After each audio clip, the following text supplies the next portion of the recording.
Bueno, pues vamos a leer con todo lo que, Génesis capítulo 3, con todo lo que hemos hablado acerca de la tentación, del proceso de la tentación, de cómo funciona. Hemos tirado 4 martes, pues yo creo que ahora podemos leer con otros ojos el Génesis 3. Pero vamos a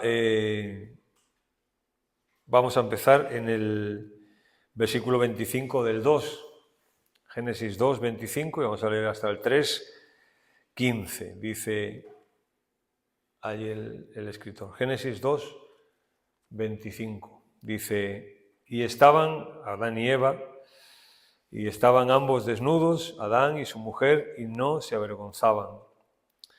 Pero la serpiente era astuta, más que todos los animales del campo que Jehová Dios había hecho, el cual dijo a su mujer, a la mujer, ¿con que Dios os ha dicho, no comáis de todo árbol del huerto? Y la mujer respondió a la serpiente, del fruto de los árboles del huerto podemos comer, pero del fruto del árbol que está en medio del huerto, dijo Dios, no comeréis de él ni le tocaréis, para que no muráis. Entonces la serpiente dijo a la mujer, no moriréis, sino que sabe Dios que el día que comáis de él, serán abiertos vuestros ojos y seréis como Dios, sabiendo el bien y el mal. Y vio la mujer que el árbol era bueno para comer, que era agradable a los ojos, y árbol codiciable para alcanzar la sabiduría, y tomó de su fruto, y comió. Y dio también a su marido, el cual comió así como ella. Entonces fueron abiertos los ojos de ambos, y conocieron que estaban desnudos. Entonces cosieron hojas de higuera y se hicieron delantales. Y oyeron la voz de Jehová Dios que se paseaba en el huerto al aire del día, y el hombre y su mujer se escondieron de la presencia de Jehová Dios entre los árboles del huerto. Pero Jehová Dios llamó al hombre y le dijo, ¿dónde estás tú? Y él respondió, oí tu voz en el huerto y tuve miedo porque estaba desnudo y me escondí. Y Dios le dijo, ¿quién te enseñó que estabas desnudo? ¿Has comido del árbol que yo te mandé que no comieses? Y el hombre respondió, la mujer que me diste por compañera me lo dio del árbol y yo comí. Entonces Jehová Dios dijo a la mujer, ¿qué es lo que has hecho? Y dijo la mujer, la serpiente me engañó y comí.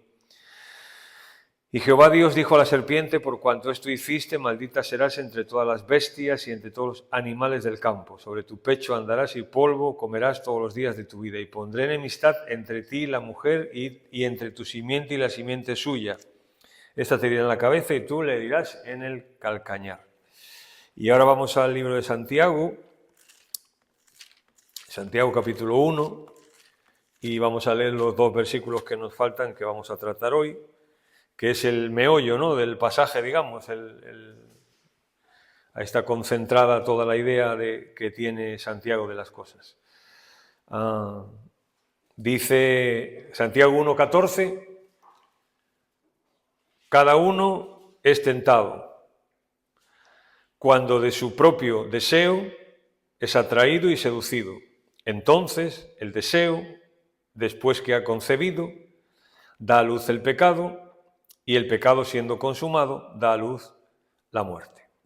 Bien, estos son los puntos que hemos visto, ¿no? Hemos visto que lo que hablábamos de Santiago 1 del 12 al 18 era que mi santidad se ve en mi perseverancia con el pecado. Decíamos que cuando luchamos contra la tentación del pecado lo que buscamos es no huir de las consecuencias del pecado, sino alcanzar las bendiciones de Dios. En el versículo 12, cuando él dice, bienaventurado el hombre que haya soportado la tentación, porque recibirá la corona de la vida. También decíamos que lo que busco no es excusarme de lo que hago. Por eso Santiago dice que cuando uno es tentado no le eche la culpa a nadie, menos a Dios, ¿no?, sino que cada uno somos nosotros propiamente nosotros.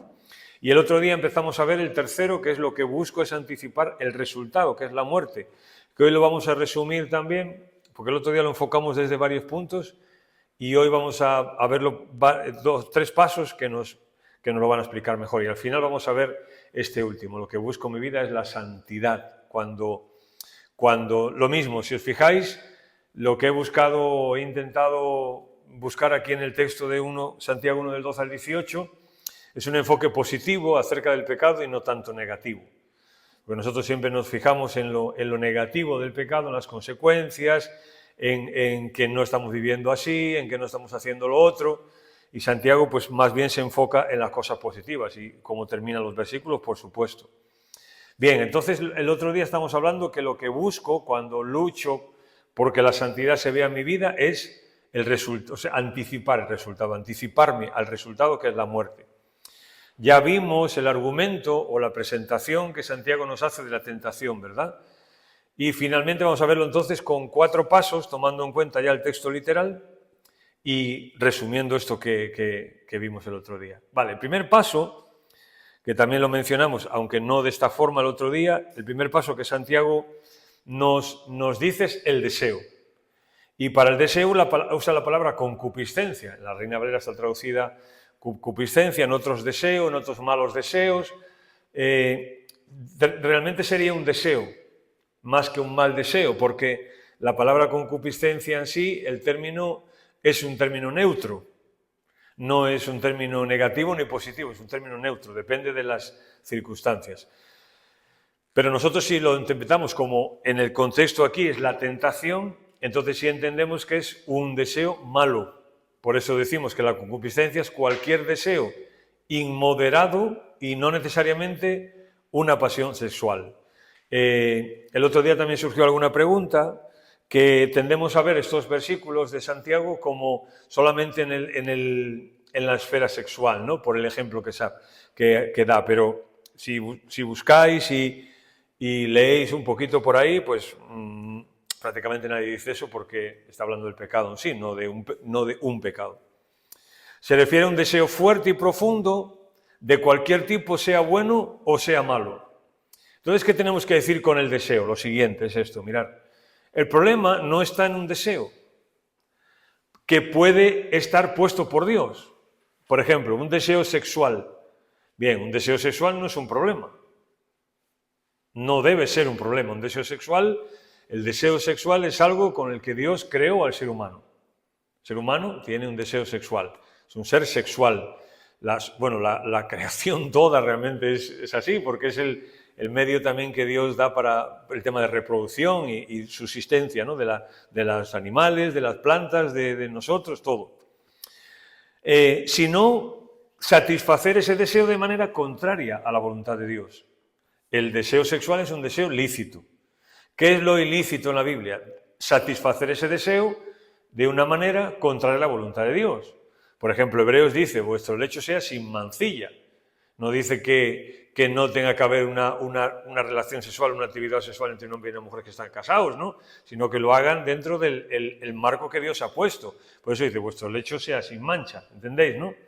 Así que el deseo en sí puede ser un deseo que Dios ha puesto ahí, pero que se use mal también. Y convertirse también en una tentación y en un pecado, por supuesto. El secreto está como en un control constante, que es lo que hemos estado diciendo. O sea, tenemos que estar controlándonos constantemente. Y si nosotros estamos sintiendo, como dijimos el otro día, ¿no? Si estamos sintiendo un deseo hacia algo desmedido o que nos está llevando a hacer algo que está contrario a la voluntad de Dios, pues hay que controlar eso. Y dijimos, ¿no?, que incluso caer en un pecado puede ser útil para que sea una alerta para mí. Oye, he caído en esto, está mal, así que me voy a arrepentir y apartarme de eso. ¿En qué sentido? Un deseo debe ser, los deseos deben ser nuestros siervos, no nuestros amos. Es decir, Dios ha puesto cualquier deseo en nosotros que tiene que ser mi siervo, no mi amo. El deseo sexual, por ejemplo, yo tengo un deseo por la comida. Yo tengo hambre, ¿no? Todo el mundo tiene hambre y tenemos un deseo por la comida.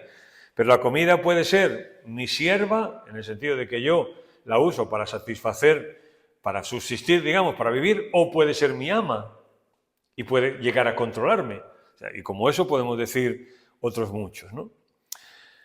Santiago dice, sino que cada uno, es interesante, ¿no? Porque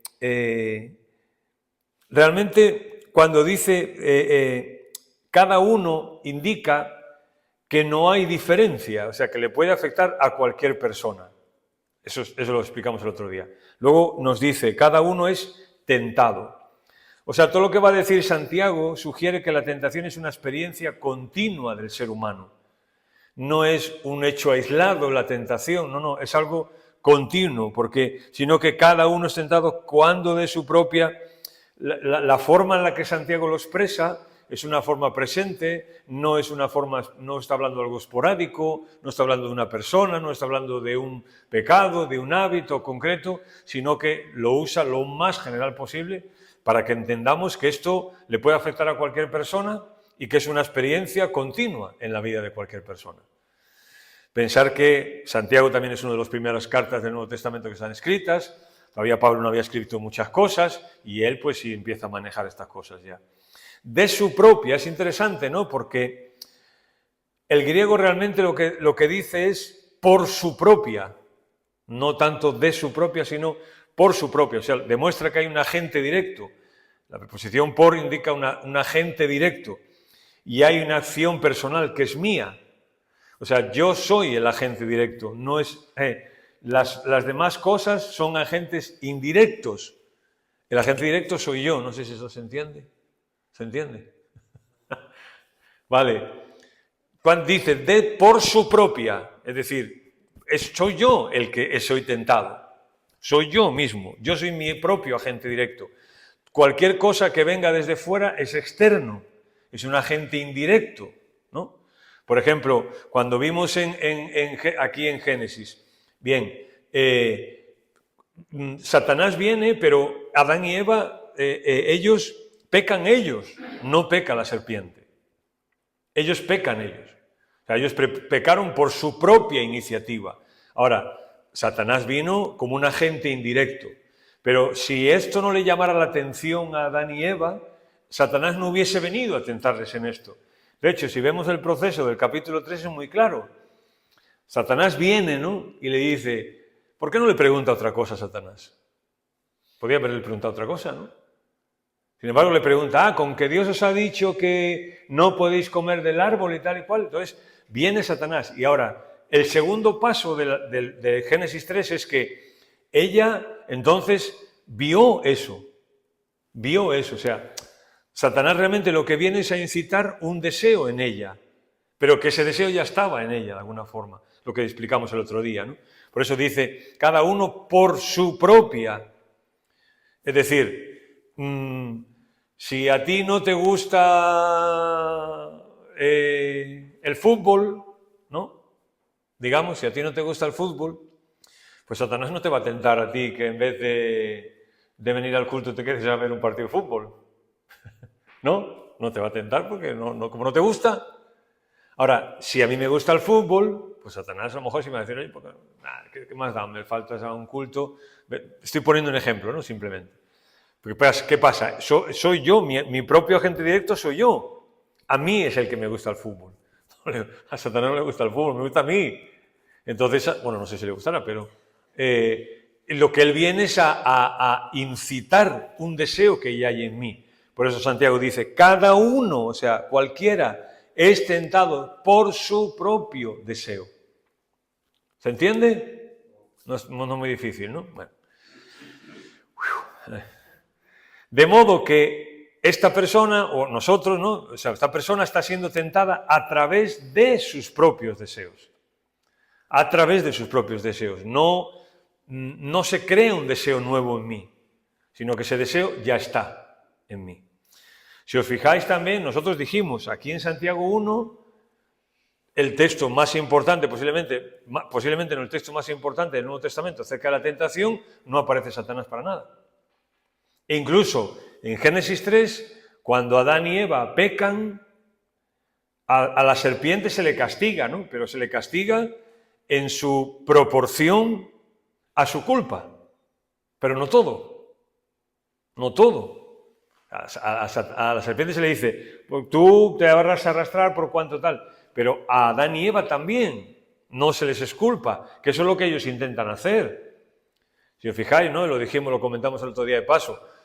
Adán dice, la mujer O sea, le echa la culpa a dos personas, ¿no? Del tirón. O sea, dos pájaros con el mismo tiro, ¿no? La mujer que tú me diste. Entonces dice, yo no fui. Y la mujer le viene a preguntar y le dice, bueno, ¿qué has hecho? Dice, no, pues, la serpiente. Y la serpiente dice, pues yo no, a mí que me registren, ¿no? ¿Y qué pasa? Pues a los tres se les castiga en proporción. Por eso Santiago dice, insisto, cada uno es tentado de su propio deseo. Ahora dice, es atraído y seducido. El otro día ya explicamos, ¿no?, el ejemplo del pez. Un pez se acerca a morder el anzuelo porque lo que hay en el anzuelo le gusta y por eso se acerca. Entonces ahí va la atracción. Lleva la idea del cebo que hay en una trampa. El versículo nos enseña entonces, sin lugar a duda, que el pecado es personal y que el hombre es pecador por naturaleza. Vale.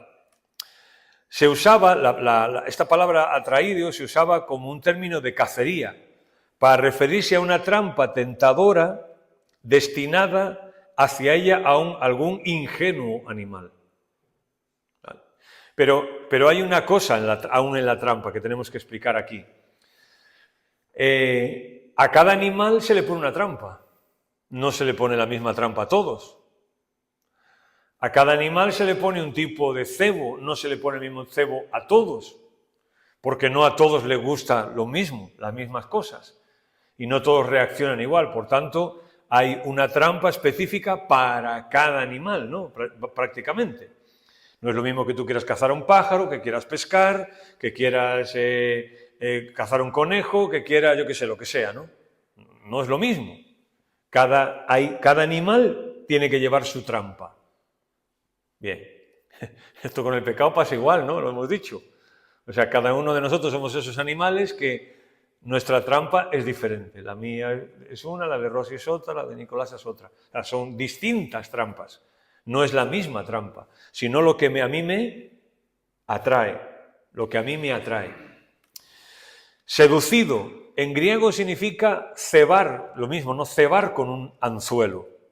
La idea de esto es esconder la trampa y el anzuelo. Cuando dice atraído y seducido, la idea es esconder la trampa. La idea es que el animal, si el animal se da cuenta que lo vas a cazar, no va. El otro día estaba escuchando incluso que cuando van a cazar los lobos, por ejemplo, es muy difícil de cazarlos, ¿no? Porque estos huelen a 2-3 kilómetros, te huelen. Así que cuando van poniendo las trampas y tienen que estar muy pendientes de cuando ponen la trampa, de dónde viene el viento. Porque ellos más o menos primero estudian por dónde el lobo está. Y ahora cuando ponen la trampa tiene que ser sin viento, porque si la ponen con viento, el lobo a 3 kilómetros huele la trampa que le has puesto y a ti también te huele. Y no viene. Pero la idea siempre es esconder. La carnada no solo nos atrae, sino que esconde el hecho de que si cedemos, eso nos traerá un sufrimiento y un castigo. Aquí está la explicación para nosotros. Es decir, se usa un cebo para un animal, pero para nosotros, ¿dónde está la trampa? Aquí precisamente, en que se nos esconde lo que va a traer eso para nosotros. ¿Sí? O sea, se nos esconde de alguna forma. Dijimos, y tú dices, hombre, pero yo puedo saber perfectamente cuáles son las consecuencias de hacer algo, pero en el momento no. En el momento no. En el momento no les pasa nada, tranquilo, Nicolás. Que en el momento no lo sabemos. ¿Por qué? Porque lo que dijimos, no hay un proceso donde en un momento dado la mente se salta. ¿Recordáis que lo dijimos el martes pasado? O sea, la mente se salta y se salta la emoción y la mente se pone a un lado. Y tú en ese momento estás haciendo eso y no estás razonando. O sea, se te esconde, o se me esconde, evidentemente, qué consecuencia va a traer eso. Pero la carnada hace que no veamos las consecuencias del pecado. Para el animal, el cebo es tan intenso que los hace perder su precaución y pasar por alto una trampa. Esto que hay aquí es lo que hay muchas formas de pescar pulpo, ¿no? Pero esa es una de ellas, es la más tradicional y la que dice que el pulpo menos sufre. Eso es una piedra. Entonces, en esa piedra lo que se hace es se coge un cangrejo, una anécora, y se ata a la piedra. Vivo, o sea, la anécora tiene que estar viva y se ata en la piedra esta. Aquí no hay anzuelos ni nada, solo se ata, la anécora se ata ahí, ¿no? Entonces la anécora está moviéndose. Se pone, o sea, tú con la caña lo pones en el suelo, en el fondo, digo, ¿no?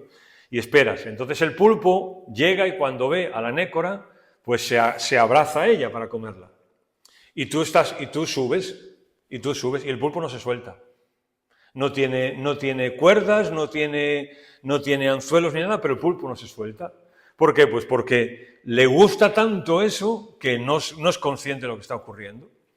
Pues eso es lo mismo con el pecado. El cebo para nosotros es tan intenso que nos hace perder la precaución y pasamos por alto los peligros y las trampas y todo. Y cuando nos damos cuenta, pues ya... No sé si has visto esto, yo lo he visto como se sube en la piedra y el animal está agarrado, está suelto, pero el pulpo no suelta. No suelta, o sea, le gusta tanto eso que así se pesca el pulpo. No habría ninguna tentación al pecado a no ser por nuestra propia concupiscencia, o sea, por nuestro propio deseo, que hace que el mal parezca más atrayente que la pureza moral, ¿no? Esto es interesante, ¿no?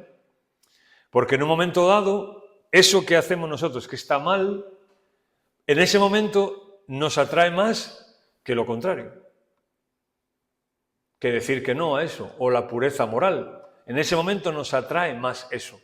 ¿Por qué? Porque es un deseo que nosotros tenemos y nos ponemos ahí como el colega la foto, ¿no? El problema no es el tentador desde afuera, sino que el traidor está dentro. Nadie te está traicionando, el traidor eres tú mismo. Yo mismo soy mi propio traidor. Porque no es que nadie esté viniendo, soy yo mi propio traidor. Por ejemplo, por eso el Nuevo Testamento, cuando en muchas ocasiones nos habla de que determinadas cosas que no tenemos que hacer, va acompañado de la negación siempre. No hagas esto, no hagas lo otro. ¿Por qué? Porque al final soy yo. Yo no sé si lo he dicho, pero yo me impresioné mucho cuando la primera vez que en hebreo pude más o menos leer, y fíjate, pues nunca me había dado cuenta, pero en español tampoco se traduce así. Pero si tú ves los 10 mandamientos en hebreo, todos empiezan por la palabra lo, L-O, que significa no. Todos empiezan por lo. Lo, tal, lo, cual, lo, no, no, no. Y el énfasis es ese precisamente, en que ahí hay unos mandamientos a los que yo no puedo hacer eso. Segundo, primero vimos, ¿recordáis ya o no? El primer paso es el deseo. Deseo. Segundo paso en este proceso. Segundo paso ya es la desobediencia. Versículo 15.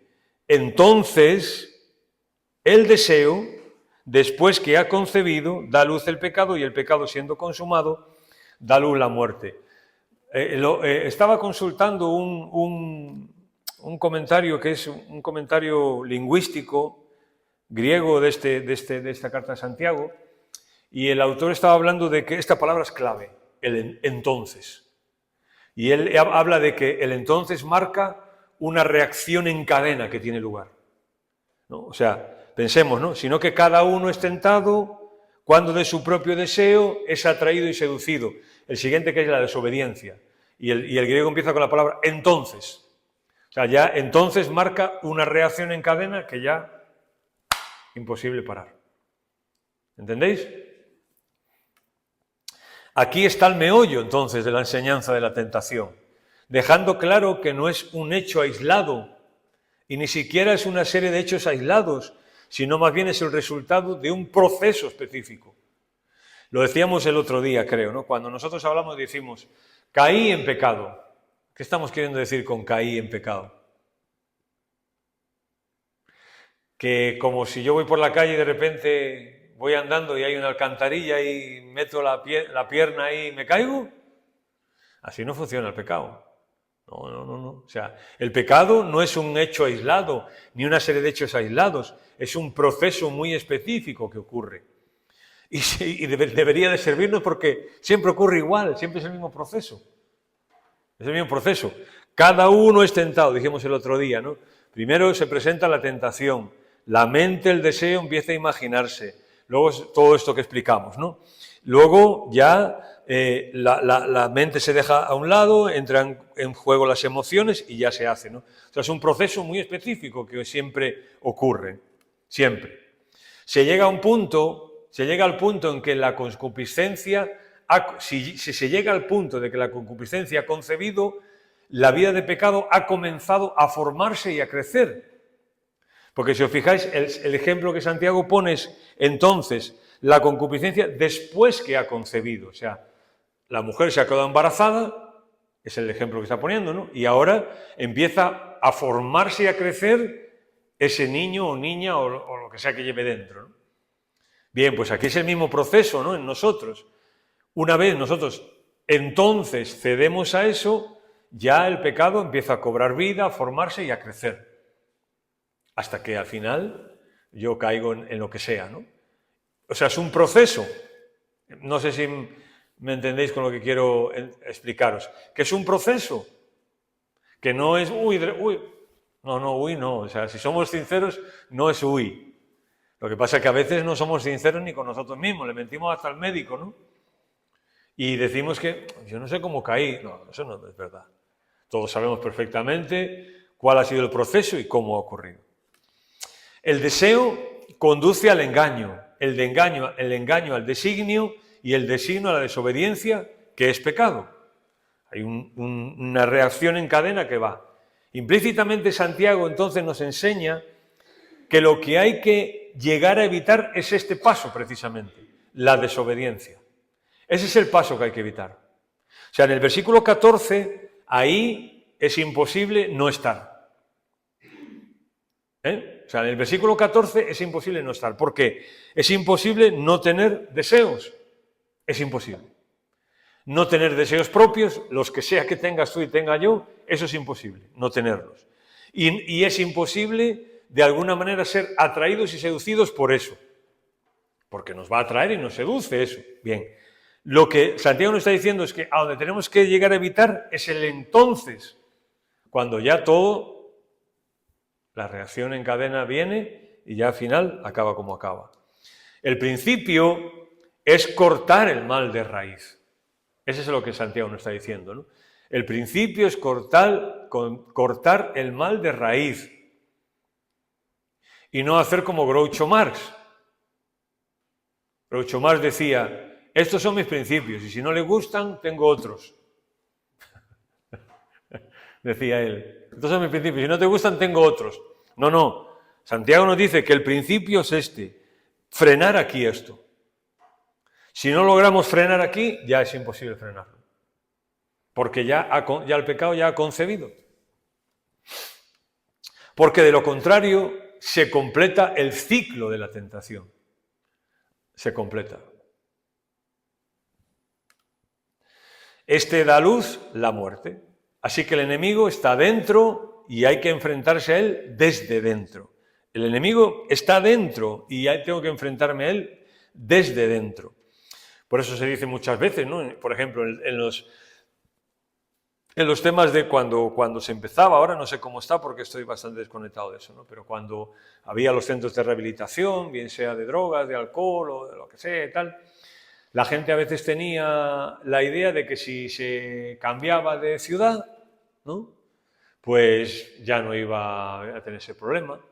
O si tenía unos amigos y se iba para otro barrio y cambiaba de amigos, pues ya no iba a tener ese amigo, pero eso no era así, porque el problema no eran los amigos, ni la ciudad, ni el barrio, ni nada, el problema era él o ella. El problema estaba dentro de él o de ella, y da igual que se fuera a donde sea, que daba igual, ¿no?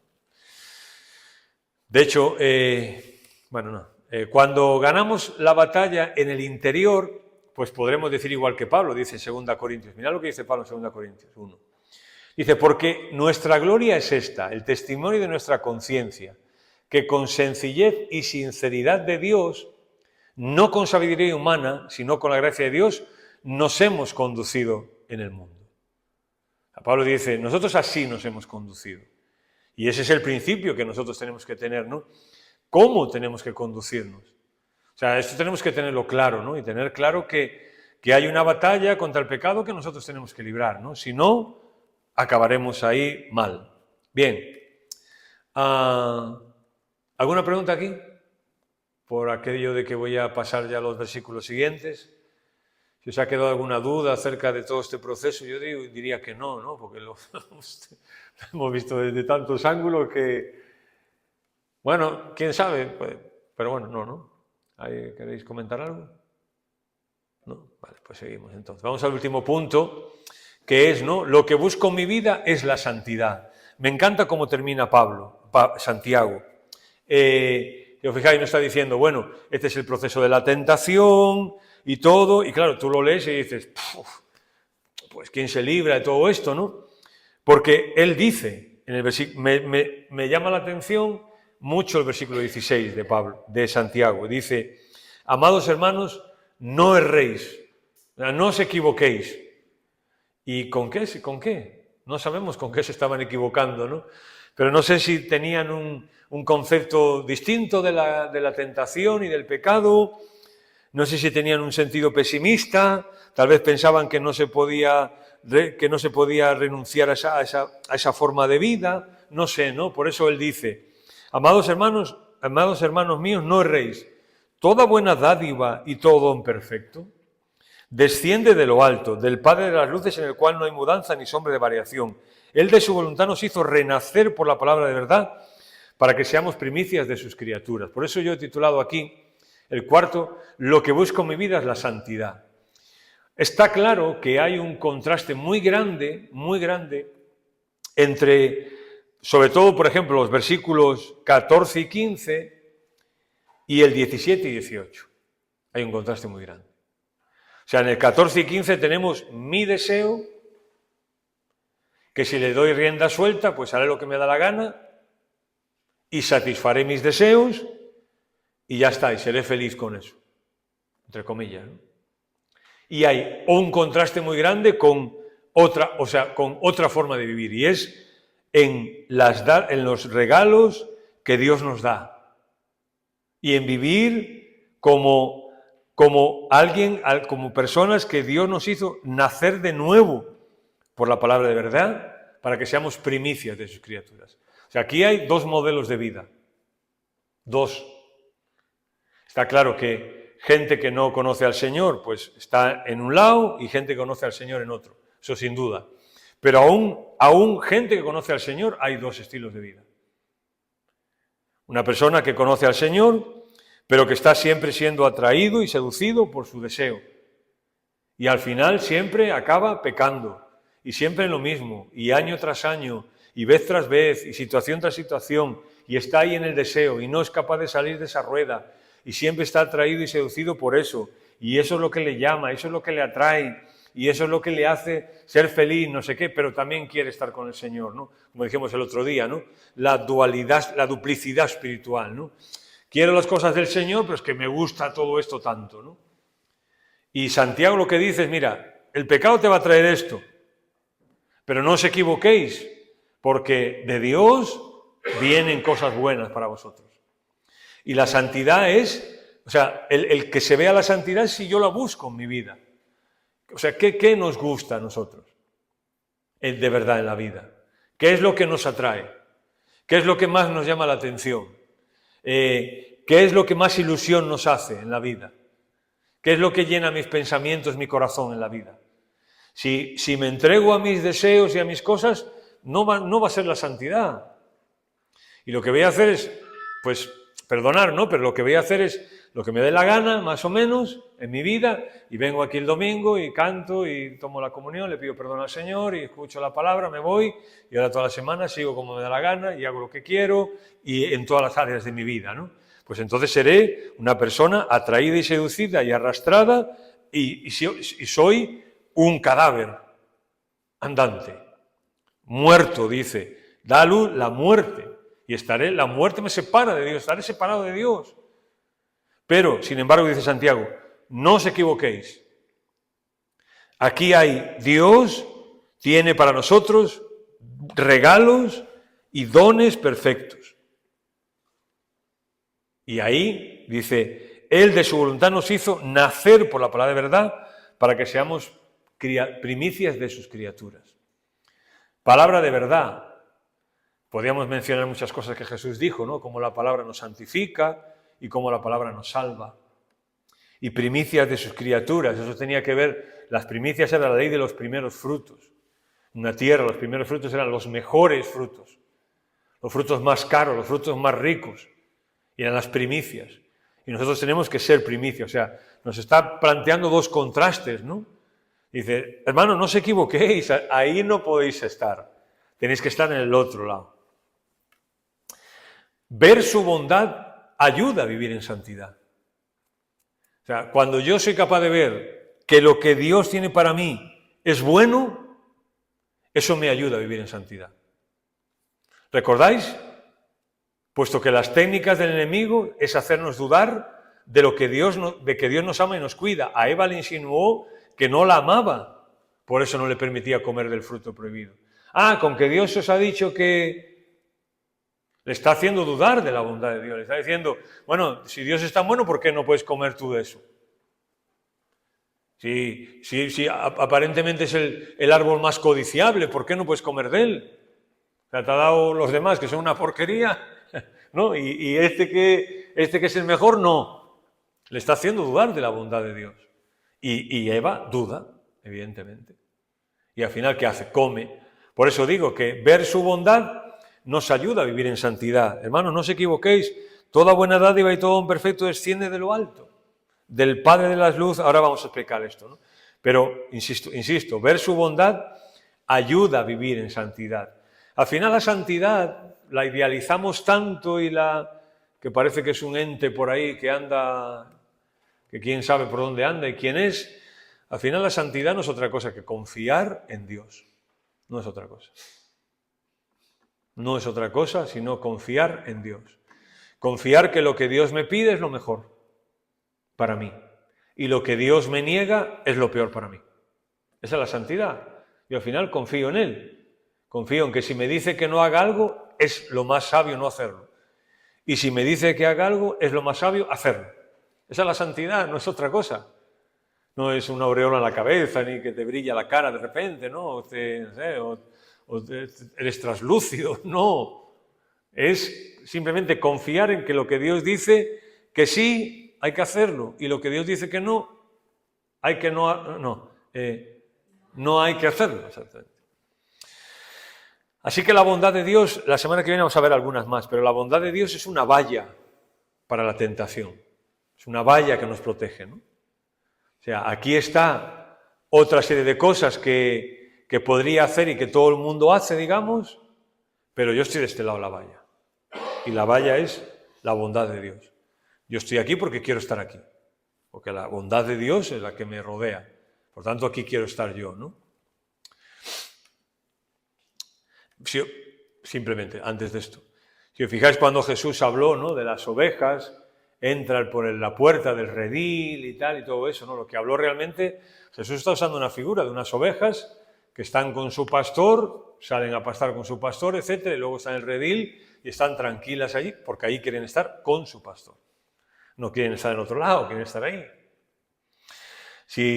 No sé si recordáis, pero en Deuteronomio 8, Moisés le dijo a Israel que no se olvidara tampoco de la bondad de Dios al entrar en Canaán. Cuando ellos iban a entrar en Canaán, les dice, cuando entres y conquistes aquellas tierras y todo eso, no te olvides que Dios tal cual. ¿Y qué hizo Israel? Precisamente, olvidarse de eso. Se olvidó de la bondad de Dios, se olvidó de que Dios le dio aquella tierra, de que Dios quería bendecirles y prosperarles, y entonces empezaron a hacer lo mismo que las otras naciones. Empezaron a dudar de la bondad de Dios y llegaron a... Imagínate la situación de Israel. Están prácticamente todos los que llegan a Canaán, vienen de Egipto, vienen del desierto 40 años donde solo hay polvo, escorpiones y culebras y poco más. Y no hay nada allí, o sea, no había nada que hacer. En el desierto no puedes hacer nada. ¿A dónde vas a dar una vuelta al desierto? No hay nada. Y ahora llegan a Canaán, una tierra fértil, espectacular, con naciones ahí, con costumbres espectaculares. En Canaán sí que había donde ir, no en el desierto. ¿Y ellos qué pasa? Pues al final se contagian de todo aquello. Dijo, porque a veces nosotros podemos dudar, ¿no?, de lo que es bueno para mi vida, de lo que no es bueno, etc. Y hay una frase porque me acordé de ella y la quiero compartir aquí con vosotros, ¿no?, de Frederick Faber. Faber es un pastor siglo XVIII, presbiteriano, un pastor reformado, y él escribió, entre muchas cosas, ¿no?, pero escribió esto, dijo: el mal que Dios bendice es nuestro bien, y el bien no bendecido, mal es. La segunda parte, bueno, y todo está bien, aunque mal parezca, si es su voluntad. Pero la primera frase es soberbia, ¿no? El mal que Dios bendice es nuestro bien. O sea, aun cuando a ti te parezca que las cosas van mal, si Dios está contigo, eso es tu bien. Pero el bien, aparentemente, que no es bendecido por Dios, es tu mal y mi mal. Es buenísima la frase. Buenísima. Cópiala, escríbela, tenla ahí porque es muy buena. El mal que Dios bendice es nuestro bien. Y el bien no bendecido, mal es. Mal es. Yo algunas veces, algunos hermanos o lo que sea, a veces hablando, ¿no?, porque a veces se ha rodeado, ¿no?, y a lo mejor hay personas que dicen, bueno, las cosas me van muy bien, Dios me está bendiciendo, ¿no? Y yo a veces le he dicho, sin confianza, le he dicho, cuidado, cuidado, cuidado, porque a veces no todo el bien aparente es bien. Por eso me acuerdo de esta frase, ¿no? El bien no bendecido, mal es. Mal es. Bien, sigamos. Las dádivas de Dios son mejores que las ofertas de Satanás, ¿no? Está claro, en los versículos anteriores, deseo, atraído, seducido, engañado, acabas haciendo algo, da luz el pecado, terrible, muerte, todo eso, y ahora de repente cambia el tono, ¿no? Las dádivas de Dios. O sea que siempre van a ser mejores que las ofertas de Satanás, Esto lo tenemos que tener claro, ¿no? Si no, dice Proverbios 10, 22, la bendición de Jehová es la que enriquece y no añade tristeza con ella.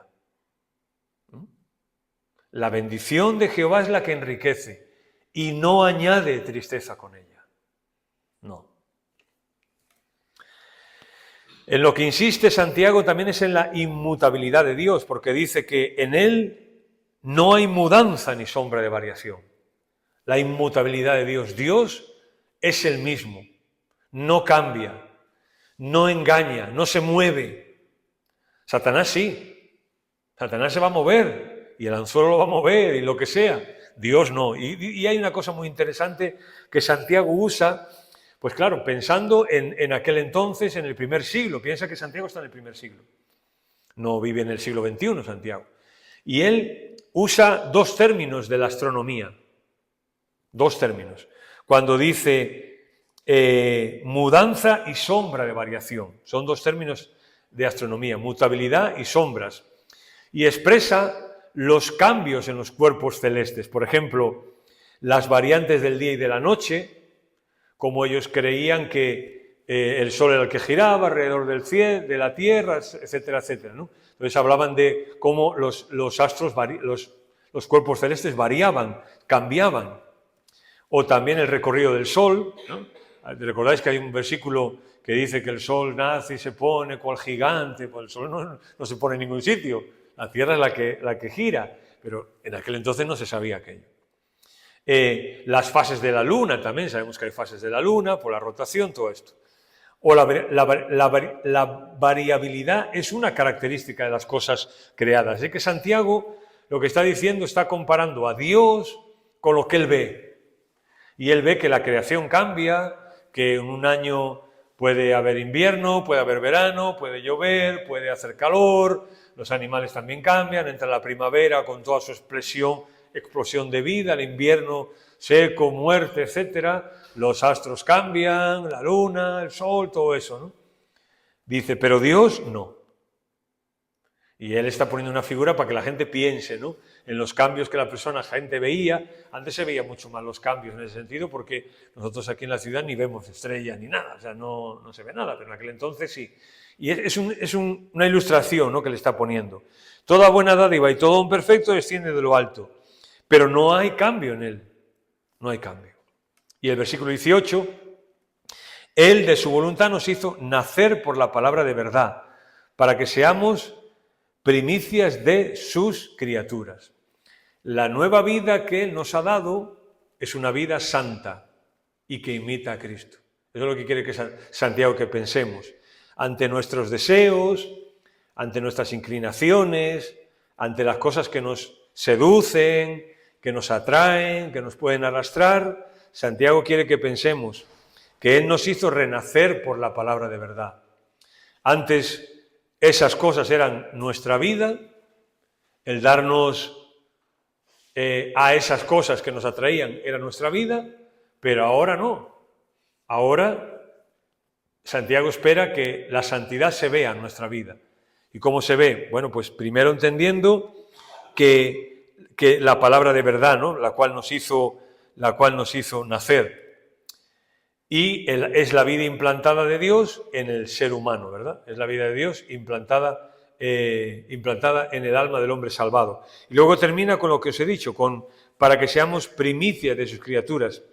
Era una verdad antiguo testamentaria, ¿no?, de dar las primicias para Dios.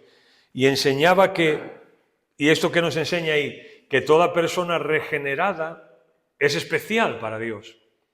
Las primicias eran lo más especial, ¿no? Y Santiago dice, vosotros, Dios os hizo nacer por la palabra de verdad. Ahora ya tenéis algo a lo cual agarraros. Antes solo había el deseo, y solo había la atracción, y solo había la seducción, y solo había engaño y muerte. Ahora no. Ahora por lo menos ya sabéis dónde está la trampa. Pero nosotros somos peores que animales. Tú imagínate que un pulpo, que el ejemplo que estuvimos hablando antes, ¿no? Tú imagínate el pulpo que tuviera la capacidad, que no la tiene, evidentemente, los animales funcionan por instinto, ¿no? Que el pulpo, tú le pudieras explicar, tú pudieras hablar con un pulpo y le dijeras, mira, la próxima vez que veas una nécora ahí en una piedra, no la comas porque es una trampa, te van a comer, te van a cazar. O sea, piensa, ¿tú crees que ese pulpo iría ahí otra vez? Yo digo que no iría. Que no iría. De hecho, cuando un animal te sorprende con lo que hay, ya no lo engañas otra vez. Pero nosotros somos más tontos que los animales, bastante más tontos. Pero nosotros tenemos que ser primicias de sus criaturas. Bien, y ahora en este sentido, en los versículos siguientes, que son los que vamos a tratar la semana que viene, nos van a ayudar mucho, porque nos va a hablar de esa palabra de verdad que ha sido implantada en nosotros, y nos va a decir qué es lo que tenemos que hacer nosotros para hacer un contraste entre lo que yo puedo llegar a hacer y lo que la palabra me dice. Simplemente os pongo un ejemplo por ejemplo, él dice, amados, todo hombre sea pronto para oír, tardo para hablar, tardo para airarse, porque en la ira del hombre no obra la justicia de Dios. O sea, ya te empiezo a poner un ejemplo de lo que es poder airarte contra alguien o lo que sea, que es lo que normalmente haríamos, o lo que te dice la Biblia, de cómo manejar eso. Creo que el argumento sigue en el sentido del ejemplo que nos ha puesto. Bien, pues hemos dado un curso aquí acelerado de una palabra que amartiología.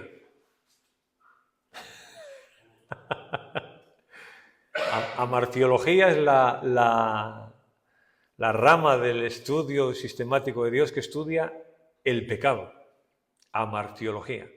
Y hemos dado aquí un curso acelerado de eso, porque hemos estado 5 martes hablando de esto. Pero bueno, que yo creo que espero que nos haya sido útil para por lo menos saber el proceso y por lo menos tener la opción de que cada vez que algo pueda empezar a pasar, sepamos cómo va y sepamos pararlo. ¿Alguna pregunta, Manuel? Yo quiero añadir